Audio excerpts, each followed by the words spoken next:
नवी मुंबईमध्ये सकाळपासून मुसळधार पाऊस कोसळतोय। अनेक ठिकाणी पाणी साचल्याने काही मार्ग वाहतुकीसाठी बंद करण्यात आलेत, तर पाणी साचल्याने वाहतूक पोलिसांच्या वतीने काही मार्ग बंद करण्याचा निर्णय घेण्यात आला।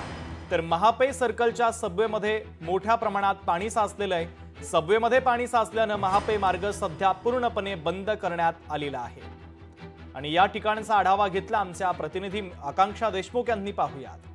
नवी मुंबईमध्ये गेल्या 2 दिवसांपासून मुसळधार पाऊस पडत आहे आणि नवी मुंबईतील सखल भागांमध्ये पाणी साचायला सुरुवात झालेली आहे आणि त्यामुळे वाहतुकीला देखील याचा अडथळा होत आहे। आपण सध्या ठाणे बेलापूर रोडवर आहेत आणि समोरून पाहू शकता की मोठ्या प्रमाणात इथे वाहतूक कोंडी नाही आहे सध्या तरी, मात्र पाणी या ठिकाणी साचलेलं आहे। जे महापी या ठिकाणचा जो मार्ग आहे त्या ठिकाणी सबवेमध्ये पाणी साचल्याचं आपल्याला पाहायला मिळत आहे आणि त्यामुळे हा जो मार्ग आहे तो सध्या बंद करण्यात आलेला आहे। सध्या या ठिकाणी सर्वच ठिकाणी वाहतूक पोलीस आहेत जे वाहतूक नियंत्रित ठेवण्यासाठी प्रयत्न करताना आपल्याला पाहायला मिळत आहेत।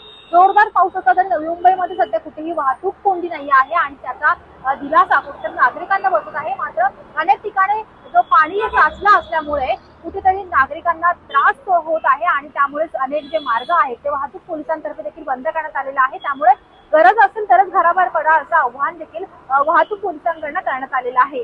व्हिडिओ जर्नलिस्ट राजसह मी आकांक्षा देशमुख, लोकशाही मराठी, नवी मुंबई। मुसळधार पाऊस असल्या कारणाने ठाणे बेलापूर वरती ट्रॅफिक जे आहे ते पटनी ग्राउंडच्या तिथं रेल्वे अंडरपास खाली पाणी साचलेलं आहे। त्याच्या पुढे महापे ब्रिजच्या खाली जो अंडरपास आहे त्याच्यामध्ये सुद्धा कमरेइतकं पाणी साठलेलं आहे।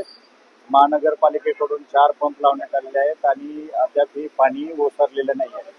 त्यामुळं जी ट्रॅफिक सबवेवरून जाते ती ट्रॅफिक जी वरून आपण काढत आहोत।